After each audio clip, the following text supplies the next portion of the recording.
You're listening to Microbin Radio, progressively elevating the conversation. Follow us on Twitter and Facebook at Microbin Radio.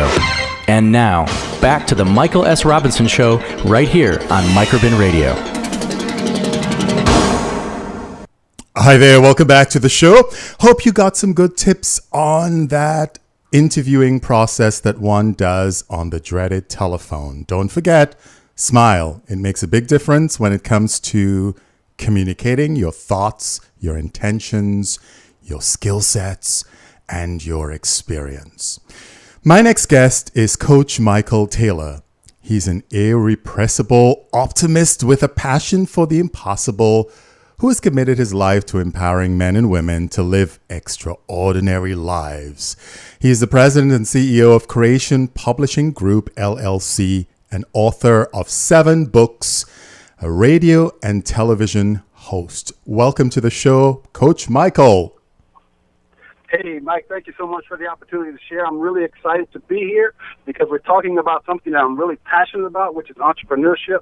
And I'm really glad to be a part of your show. Hey, listen, I found you on LinkedIn and I absolutely thought we had a lot in common and a conversation with you on this show would be fantastic. So let's talk about it. Now, before we start, you've written about adversity, which is really what caught my attention to begin with, because, out of adversity comes many positive things depending on how somebody approach adversity, right? And tell us a little bit about your story regarding adversity. Well, let's remember what Shakespeare said. Shakespeare said, "Nothing is either good or bad until you think it's so." And so back in the 80s, I was living the American dream. I had the house, the wife, the 2.5 kids, and all of that. And by society standards, I was pretty successful. And then within about a 6-year time frame, that dream turned into a nightmare as I went through a divorce, a bankruptcy, a foreclosure, a deep state of depression. I was homeless for 2 years living out of a car. And so during the darkest period of my life, I received a miracle. And the miracle was this. I was sitting up late one night because I was too depressed to sleep. And I was looking across my room, and I noticed that every book on my bookshelf had something to do with getting rich or making money. And as I looked at those books, this question just popped in my head. And it was this: Michael, what if you took all the energy and effort you've used in trying to get rich and simply figure out how to be happy?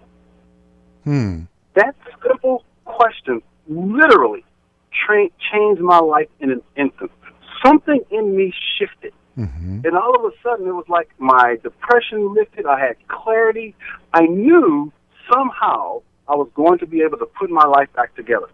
Now, it was a journey. It was a process. I mean, it's a journey that I'm still on some 30 years later. But what I learned from that one simple statement was I had been focusing all of my attention on things outside of myself to be happy. But happiness is an inside job. And so I had to be willing to look deeply within my own mind and heart to figure out what it was that was keeping me from being happy. And so as a result of this journey that I've been on, I wrote a book called Adversity is Your Greatest Ally: How to Use Life Challenges as Stepping Stones to Live the Life of Your Dreams. And in that book, I sort of chronicle my journey. Very interesting. Now, how does faith or religion play a role in adversity, or does it in your case? Well, as a former atheist, it's interesting that we even have this conversation because having a connection or a relationship with something greater than yourself, I believe, is paramount to success. Now, you don't have to get caught up into dogma and doctrine of religion, but simply acknowledging that you are connected to what I call the divine energy and intelligence that created and is still creating this amazing universe that we live in. And when we develop an intimacy and a connection with this power, with what I call the source, then nothing is impossible for us.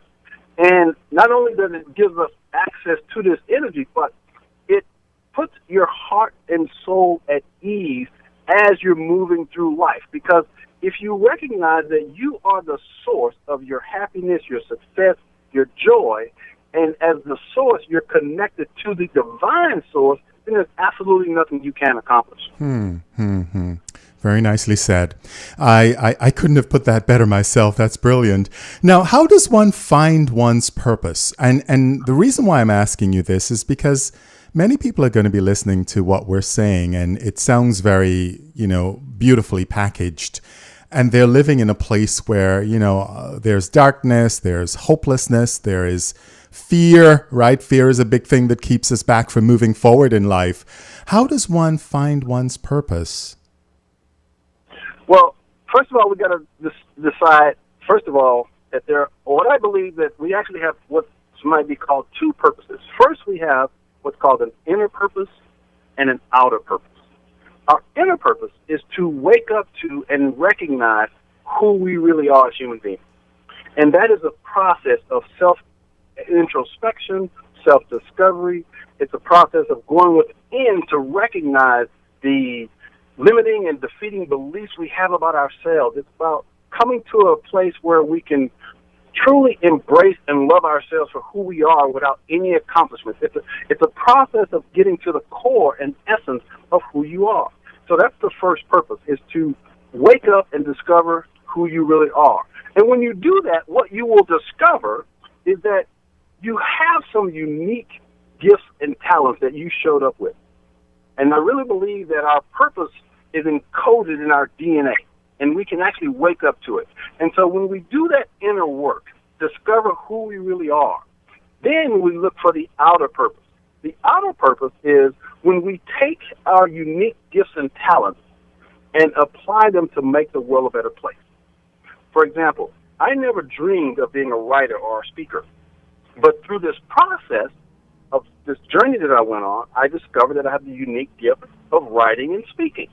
So my inner purpose was to wake up to those gifts, and then what I do is I take those gifts and I share the lessons that I learned through my writing and my speaking with others, and now empower others to do the same thing. Therefore, I have found my purpose, which is to empower, to educate, motivate, and inspire people to transform their lives from the inside out. And speaking directly to your point, when you're right smack dab in the middle of adversity, and for example, like I mentioned, I was homeless for 2 years living out of a car. The reason I was able to move through those challenges was the fact that I was able to do two things. Number one, trust my inner wisdom. Trust my intuition. Allow it to guide me. The second thing I was able to do was to use my imagination, to begin imagining myself coming out of that dark place that I was in. Because imagination is the foundation of creation. And so when I began seeing myself moving through all the adversities that I had, slowly but surely I was guided to certain things that challenged me to grow, transform, and ultimately put my life back on track. Very nice. How do you stay motivated and inspired? Because we as human beings have mood swings.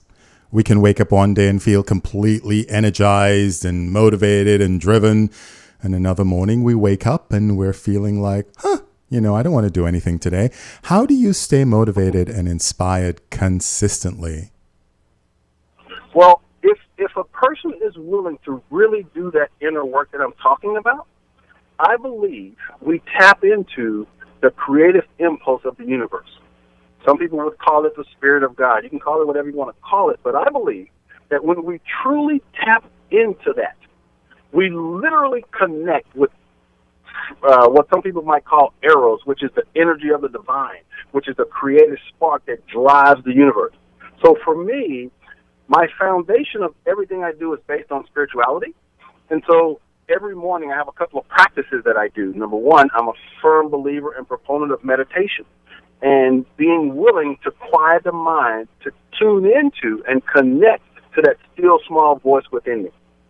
Number two, I believe in contemplation. And there's a guy named Mike Dooley who puts out what's called the Notes of the Universe. You ever hear that guy? Never heard of him before, but I'll check him out. Yeah, his name is Mike Dooley, and every morning he sends out this email called the Notes from the Universe.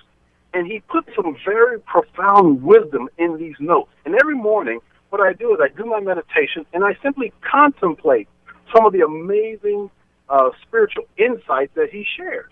And so by having that connection to source, to spirit, it keeps me fired up and motivated.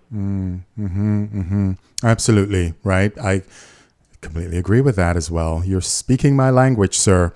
Now, let's talk a little bit about entrepreneurship, because I know that that's your passion. It certainly is mine. It has been for over 3 decades. And, you know, one of the things that I have been passionate about was ensuring small businesses in particular's success, because, as you know, it is the backbone of this country's economy, and it is also one of the greatest sources of our GDP. Yet, a lot of small businesses fail on a consistent basis. I mean, they're more created and most fail before the year is up. What is the main reason, from your perspective and your observation, that causes so many small businesses to fail and not thrive and grow? Well, a couple of things. First of all, I think a lot of people that start businesses have no idea the mechanics of what it takes to run a business. Say, for example, you've got this amazing software engineer. He's a genius with software. He can develop apps. He can do all this. So he has an idea. He wants to start a company. Well, he has absolutely no background in business. So what does he do? He goes out and he tries to bring in all the people to help him put the pieces together to run his company. But a lot of people that are entrepreneurs don't have the mindset and the understanding and the acumen to run a business, because no matter how passionate you may be about something, if you don't understand the full mechanics of running a business, ultimately you're going to fail. And so that's one reason. Another reason, and I think even more so, is that a lot of entrepreneurs are very, very smart at what they do, but unfortunately our educational system doesn't teach us about who we really are. Our educational system doesn't challenge us to look within our own hearts and minds to see what might keep us from being successful. Now, as an entrepreneur, you understand what a SWOT analysis is, right? Absolutely. Strengths, weaknesses, opportunities, and threats. Mm-hmm. Well, I think all entrepreneurs must do a SWOT analysis on themselves. What are your strengths? For example, what are your gifts and talents? What are you really good at? What are your weaknesses? Mm-hmm. What are the opportunities for you to express yourself? And what are the threats? You know, and so too many times I think entrepreneurs think that, okay, I've got this great idea, I'm going to start this company, but they don't understand the mechanic of running a business. And the other thing that happens is that they oftentimes don't recognize the right people to hire to fill in the gaps where the weaknesses are evident. Absolutely. Because a lot of entrepreneurs come to the table knowledgeable of the business model, how it's run, but then maybe they're not very good with new business development or sales, or maybe they're not very good at certain parts of the operational function of the company, or even spotting who their target market is or target audience is, or even understanding how to create a strategic business plan moving forward for the next 5 years and set benchmarks and things like that. So it's very important to understand, like you said, what your strengths are, what your weaknesses are, and where you are weak. Make sure you hire people who are strong and bring that knowledge to the table, and you are receptive to it, because a lot of times entrepreneurs are threatened. You know, if somebody tells them, hey, you know, I think this is a bad idea, maybe you should do it this way, they can take it in the wrong way. So being able to be open to other people's ideas and bring that added value to the company is key moving forward. We're running out of time. We have so many things to talk about, but I wanted to ask you, what is Moonshot Goal? Well, you remember back in the 60s when John F. Kennedy declared that he was going to put a man on the moon, and everybody thought he was absolutely insane. And yet, despite the fact that he didn't get a chance to see it happen, America got behind him with his vision of this moonshot, which was landing on the moon. As an entrepreneur, we should have moonshot goals, which on the outside might look impossible, but if we pay attention to that still small voice within us, that vision that we have for our company, then it's our responsibility to figure out how to bring that to reality. And so too many times you hear people say, well, be realistic. Well, I say only you can determine what's real or not, what's realistic or not.